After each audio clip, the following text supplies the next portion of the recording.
What is up guys, Rips here. This is part 6 of my National Pokédex Binder Progress video series. So it's been a while since the last part. I believe it's almost 6-7 months already since the last part if I'm not mistaken. But yeah, it's been a while. I wanted to make the next part after having at least 3 sets worth of new cards to add to the binder. So that's finally the case. I've added cards from the binder from the 3 most recent sets, Twilight Masquerade, Shrouded Fable, and Stellar Crown. I wanted to wait until Surging Sparks, but I kind of wanted to just already make the video. So here I am. One big thing for this part is that I actually changed my binder. So I'm now using a D-ring binder as opposed to the old generic binders that I used before, which had like 360 slots per binder. So it was very limited. That's why I switched to a ring binder so that I can actually have more freedom adding more pages, as much as the binder can hold, of course. But now I went from 3 binders to only 2 binders. So I bought 2 D-ring binders, and then I put Gen 1 to Gen 5 in one binder, which is the one that you're looking at right now. And on the other binder, I put Gen 6 to Gen 9. And Gen 10 in the future, I might include Gen 10 there in the second binder. So it's going to be half and half. 5 gens in one binder and another 5 gens in another binder. So it works out perfectly. Anyway, so aside from the binder, like I mentioned, I added new cards from 3 sets. I'm not going to point out specifically the cards that are new since it's going to be a little hassle. But yeah, more or less, I will now flip through the pages so you guys can see the current state of my National Pokédex binder. So we're now at Gen 1. So if you're new here, the rules that I set for myself while I'm going to be building my Pokédex binder are the following. So I will only collect Scarlet and Violet era cards. So basically the cards of the current era of the TCG. So all of the cards you see have gray borders because, again, they're from the Scarlet and Violet era. I wanted all of them to look the same. I wanted, uniformity and all that. So there you go.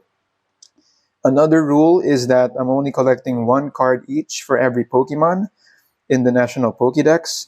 So if a Pokemon has a alternate form of any kind, it can be an alternate form, a regional variant, Mega Evolution, Gigantamax form, whatever, I will not be getting those anymore. So I'll only collect the base form of the Pokemon. The reason being is the alternate form of those Pokemon tend to have, well, not tend to, they do have the same Pokédex number as the base form. So there's no reason for me to get those anymore. It would have been nice, but I prefer just 1 card each. So my goal is to eventually have all 1025 Pokemon. So we end Gen 1 and now we're moving on to Gen 2. And then my final rule is that I am only going to be collecting commons, uncommons, and holos. So bulk, pretty much. So no ultra rares, no promo cards also. So even if it's a Pokemon that I need and it's a regular card, but if it's a promo card, I'm not going to be including it. So yeah. Now, if you notice, I am missing some Pokemon. The reason being is not every Pokemon have cards yet in the current era. So another reason why I decided to only collect Scarlet and Violet era cards is that not all Pokemon have cards yet in this era. So it actually makes doing this whole binder thing worthwhile. And I actually have to wait for Pokemon to make cards for the ones that don't have cards yet in the current era. So as you can see, the starters for the Hoenn region, Gen 3, don't have cards yet. So that's why this part is empty. There you go. Gen 3. I'm really liking the binder. I think the cards look way better in this binder.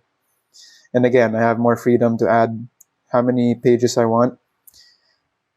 That's why I was able to fit Gen 1 to 5 now in one binder. I used to not be able to do that in the old binders since they can only hold 360 cards each. But yeah, again, it makes it worthwhile to actually wait for Pokemon to make cards for those that don't have cards yet in this generation. And I didn't really want to mix yellow borders and gray borders since, I just wanted to all look uniform.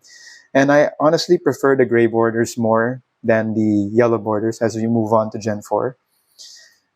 I think that's an unpopular opinion. I know most people still prefer the yellow borders, which is, I understand. It's a classic. But the gray borders actually sort of make the cards look a bit more neutral, which I am a fan of. Plus, the modern artwork is great. And I don't think anybody has been doing their binder in this way, where it's just all modern cards. I know people still prefer to do Pokédex binders where it's all vintage cards and all that, or like the first appearance of that Pokemon in the card game. But for me, I think a modern binder will be something unique and cool. Okay, so usually I leave spaces per generation, but for Gen 5, I had to put Victini along with the rest of Gen 4 because Victini is actually the first Pokemon in Gen 5, but I didn't want to break up the starter page for Gen 5, so Victini gets to be with the Gen 4, with the last Pokemon of Gen 4. So just a small detail. So Gen 5 are now at the last gen in this binder.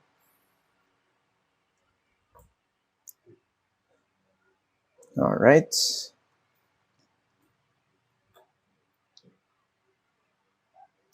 Gen 5 is the gen with the most Pokemon, so still a lot of spots that we need.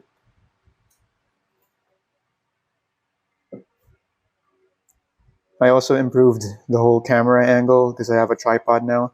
If you watched like the first 5 parts of this series, I was actually just holding the camera with my hand. That's why it's all shaky and stuff. But now everything is stable. You guys can see the cards a lot better.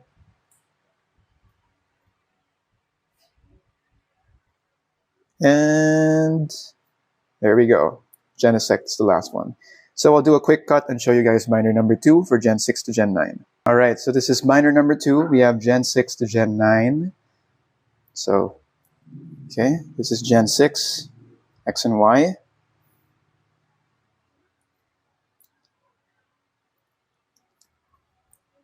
All right.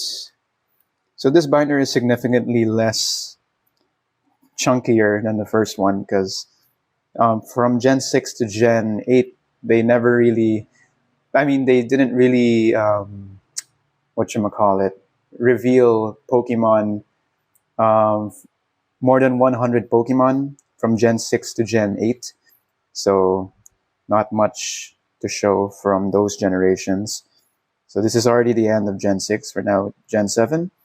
Gen 9 did introduce more than 100 Pokemon. I believe 120 Pokemon, if I'm not mistaken. So yeah, at least they upped the amount of Pokemon. Hopefully Gen 10 we also get more than 100. But yeah, again, that's why I got the ring binders. At least I'll be able to have the gens that I want in one binder altogether because the freedom is there to add pages. So this is the page I'm the most worried about because as you can see, this is pretty much where most of the Ultra Beasts from Sun and Moon will go into the binder.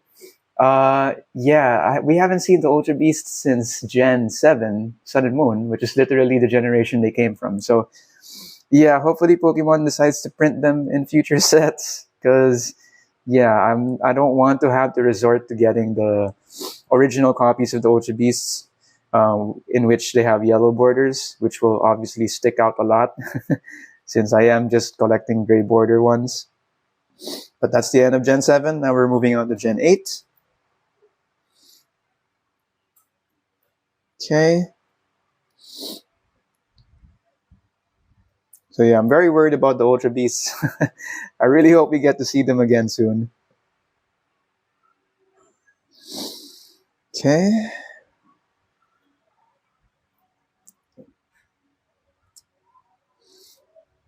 Right. So yeah, we pretty much just zoomed through Gen 6, 7, and 8. Again, not much. Oh, this one. This one is another page that I'm worried about. The Hisuian Pokemon. So we recently obviously saw them in the past generation Sword and Shield, which means we might not see them again for a while. So yeah, basically the Ultra Beasts and the Hisuian Pokemon are the ones I'm worried about the most. So hopefully Pokemon prints them in the current era. So this Gen 9, this is literally the current era. So of course this one will be more complete. It is, however, still not complete, so there's still like a few Pokemon missing.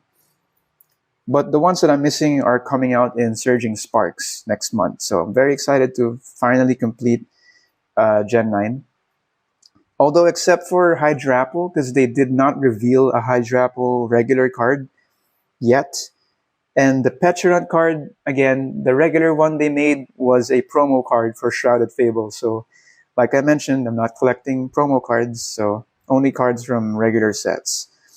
Reason being is the holo pattern for that is different, so it's going to stick out if I include that, even though it's literally going to be the last Pokemon. But speaking of last, here's the last page. So that is Gen 9. There's nothing behind there anyway, so there you go.